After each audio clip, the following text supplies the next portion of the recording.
दोस्तों, द्वापर युग में श्री कृष्ण से युद्ध करने का साहस किसी भी योद्धा में नहीं था, क्योंकि वो स्वयं भगवान विष्णु के अवतार थे।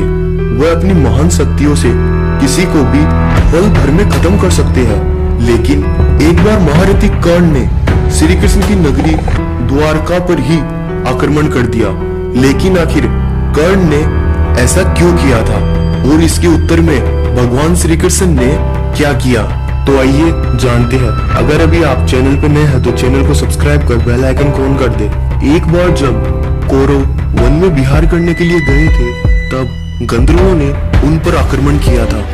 इस युद्ध में गंधर्वों ने कौरवों को परास्त कर दुर्योधन को बंदी बना लिया। गंधर्व और उनके राजा चित्रसेन ने इस युद्ध में अपनी माया का प्रयोग किया था, जिसके कारण कौरव उनके सामने इस युद्ध में टिक नहीं पाए थे।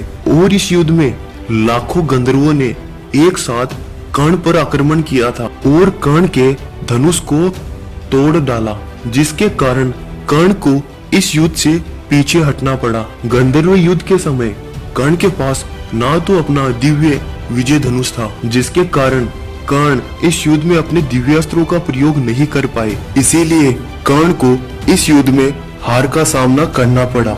कहा जाता है कर्ण के समक्ष ही गंधर्वों ने दुर्योधन को बंदी बना लिया था, जिसके कारण कर्ण की वीरता पर कई सवाल उठने लगे और अपने इस सम्मान को वापस पाने के लिए कर्ण ने दिग्विजय यात्रा करने का विचार किया। और इसके बाद कर्ण विशाल सेना के साथ दिग्विजय यात्रा के लिए निकल पड़े और कर्ण ने सबसे पहले पांचाल राज द्रुपद के नगर पर आक्रमण किया। कर्ण ने उसके नगर को चारों ओर से घेर लिया। जब द्रुपद को यह पता चला तो वह कर्ण से युद्ध करने आया।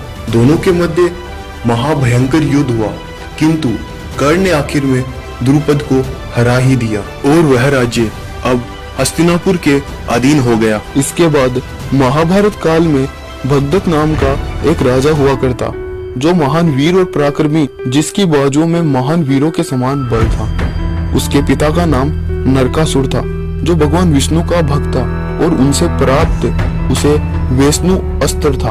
वैष्णु अस्त्र उसने अपने पुत्र भगदत्त को दिया, जो महान वीर और पराक्रमी था। इसके बाद कर्ण भगदत्त के राज्य पर आक्रमण करते हैं।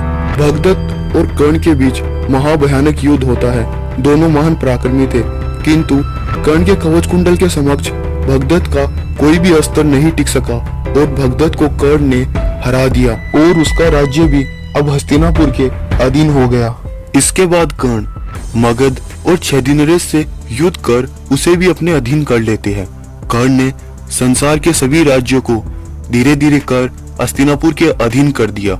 आखिर में कर्ण द्वारका की ओर अपनी सेना को लेकर जाते, लेकिन कहा जाता है कर्ण की दुश्मनी अर्जुन से होने के कारण देवराज इंद्र ने कर्ण को परास्त करने के लिए पहले ही जाकर बलराम जी को यह सूचना दे दी कि कर्ण दिग्विजय के लिए आपसे युद्ध करने आ रहा है और उसने संसार के सभी योद्धाओं को पराजित कर दिया। अब वह द्वारिका पर अपना आधिपत्य जताना चाहता है। यह सब बात सुनकर बलराम जी कहते हैं कर्ण का यह दुस्साहस कि वह नारायणी सेना को अपने अधीन कर सके, ऐसा कदापि नहीं होने दूंगा मैं। यदि कर्ण अपनी सेना को लेकर द्वारका की सीमा पर आ गया तो यह संसार बलराम का वह क्रोध देखेगी जो आज तक किसी ने नहीं देखा। यह बात कहने के बाद बलराम जी श्री कृष्ण के पास जाते और कहते हैं, हे कान्हा, कर्ण का दुस्साहस देखो कि वह द्वारका पे ही आक्रमण करने आ गया। तुम अपना सुदर्शन चक्र उठाओ, आज पूरी दुनिया यादवों के बल को देखेगी। आज मैं कर्ण और उसकी सेना को मौत के घाट उतार दूंगा। बलराम जी के इस क्रोध को देखकर श्री कृष्ण उन्हें शांत करने की कोशिश करते हैं और कहते हैं, पहले हमें कर्ण की मंशा को जानना चाहिए। इससे पहले हमें युद्ध के लिए तैयार नहीं होना चाहिए। हे दाऊ, मैं जितना कर्ण को जानता हूँ वह सभी योद्धा से अलग है। वह विनम्र है और एक महान पराक्रमी योद्धा है। किंतु श्री कृष्ण की इन सभी बातों से भी बलराम जी शांत नहीं हुए। इसके बाद बलराम जी अपनी संपूर्ण सेना के साथ द्वारका पे आक्रमणकारियों को रोकने के लिए चले गए और सामने से कर्ण और उसकी सेना भी वहां पर आ गई। इसके बाद कर्ण ने जब दाऊ और श्री कृष्ण को आते हुए देखा तो दूर से ही उन्हें प्रणाम किया। फिर भी बलराम जी का क्रोध शांत नहीं हुआ और उन्होंने अपने हाथ में हल उठाकर कर्ण को युद्ध की चुनौती दी। बलराम जी की इस चुनौती को सुनकर कर्ण ने अपने धनुष पर 2 बाणों का संधान किया और उन दोनों बाणों को श्री कृष्ण और बलराम जी की ओर छोड़ दिया। यह देखकर बलराम जी को और क्रोध आया, किंतु वह दोनों बाण देखते ही देखते पुष्प माला में परिवर्तन हो गए और श्री कृष्ण और दाऊ के गले में जाकर डल गए। कर्ण की इस विनम्रता को देखकर बलराम जी भी आश्चर्यचकित हो गए और उनका क्रोध भी शांत हो गया। इसके बाद कर्ण बलराम जी से कहते हैं, हे दाऊ, मैं हस्तिनापुर की ओर से दिग्विजय की यात्रा पे निकला था।